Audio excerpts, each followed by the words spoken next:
On the spot news media, we got the latest news. We don't care about the views, we just representing right. Put local news internationally every night. On the spot, wave that Jamaican flag from left to right. Let's get it right, y'all know the type. We ain't dealing with the hype, we make it take flight. Yeah man, my viewers and subscribers, what Gvnz. A blessed and wonderful Tuesday morning to each and every person out there tuning into On The Spot News Media. Now, my peeps, I don't know how we do it over on this side each and every morning. We have to give thanks and praise to the Most High Creator for the preservation of life, because life is indeed the greatest. So in the morning, my peeps, I have a few stories to share with you, the regular members of Chan Public and also members of the diaspora. So please like the video, share the video, watch the entire vlog so you can get a full understanding and a better appreciation of everything we are going in Jamaica. So watch your snow, my peeps. What a glorious day to be here. Another Tuesday morning and among the land of the living.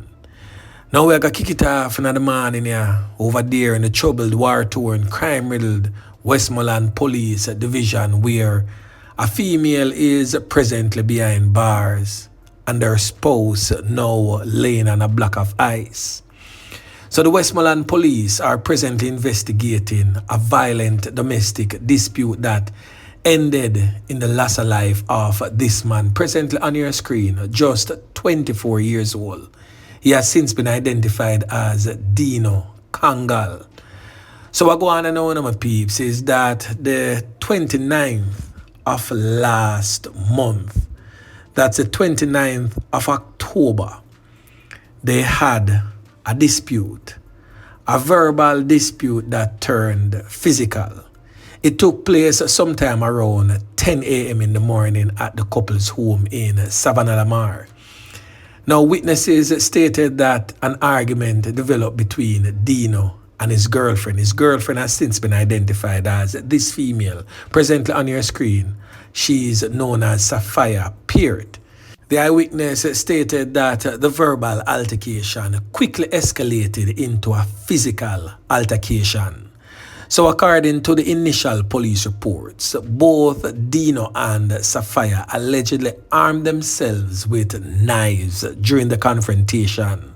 It is said that Safiyah sustained a minor injury to her hand, but Deno received several knife wounds to his right shoulder and upper body.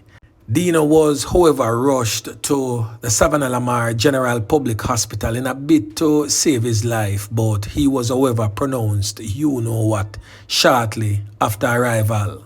Authorities detained Safiyah at the scene of the crime, and she's now undergoing questioning. Investigators are working on to determine the exact circumstances surrounding the incident, and charges will be filed thereafter. Well, On The Spot News Media was reliably informed that she was officially charged with the loss of life of her now deceased boyfriend, Deno. Boy, may I tell my peeps, the thing rough.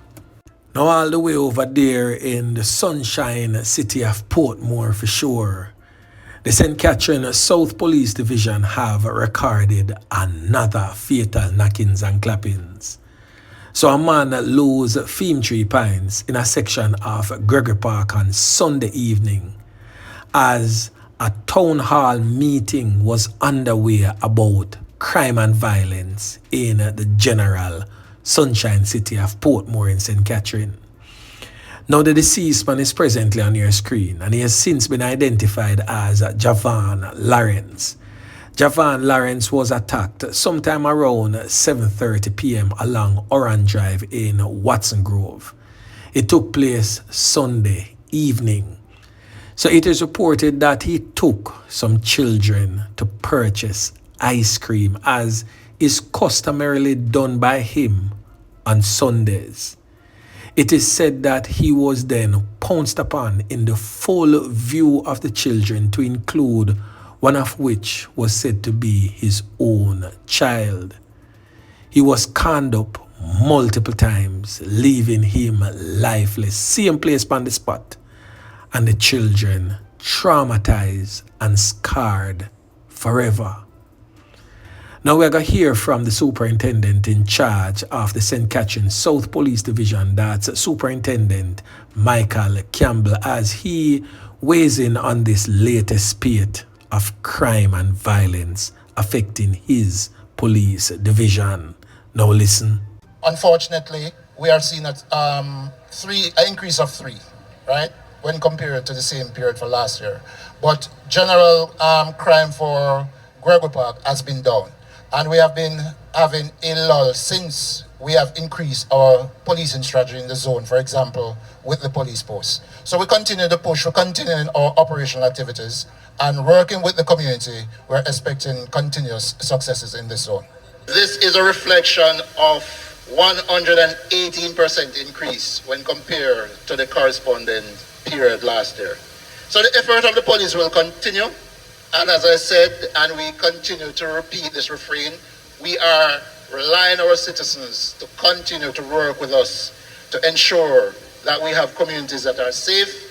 All right, as best as we possibly can, we focus on ensuring that we save the lives of our people. Gregory Park has definitely been a troubled hotspot in Portmore, St. Catherine for years. Even in recent days, we have seen where the police have placed a container police station in that community, which they were hoping that it could stem what is happening in the community, since them basically put a mobile police station in the community. But as we see, the Nakis and Clappis, them not care. Them literally not have no fear. Them slap you here, there, and basically everywhere. But trust me, I know it must be really rough on those children who saw in full view a brutal slaying of someone that they have grown to know and love. He's said to be an assistant funeral director. And for his daughter, I hope that not just his daughter, but all the children that was there, even the ice cream parlor owner who saw everything, gets counseling, because things like this can affect one for a mighty long time, and in some situations, forever. Boy, may I tell you, it's rough. And still in the parish of St. Catherine, but this time over there in the St. Catherine North Police Division, where a doctor from Spanish Town, who has not yet been named, was arrested and charged by Sissoko. It is said that on Wednesday, the 28th of August, a woman visited his doctor's office for a consultation. It is said that the doctor later texted the female inviting her to a birthday celebration. It is said that the female saw that it was the doctor that was texting and inviting her, and opted and agreed to attend the event with him. The female stated that she was later taken to several other places after the birthday celebration ended. It is said that sometime after 12:45 a.m., the woman asked the doctor to take her home. However, the doctor allegedly took the woman to his house instead, and a hold on and take type of situation go on. The female never feel too pleased about that, so she reported to the police, and the doctor was subsequently arrested and charged after a question and answer session. His court date will be finalized. So on the Spot News Media will most definitely be making some checks to see if we can figure out who is the doctor, which of course I will, and update you in a subsequent newscast. Really, really sad, because doctors are held in such high esteem, and people really don't think a doctor would behave in such a manner. But then again, Doctor or not, humans, very much unpredictable.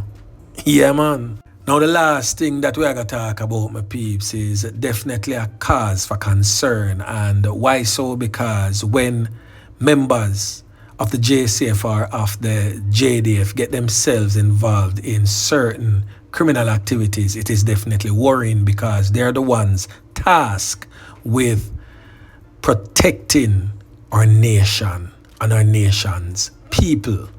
So when they become a menace to society and decide to join the other side of the fence or play boaty on both sides, dog nyam fi we supper. Yeah, man.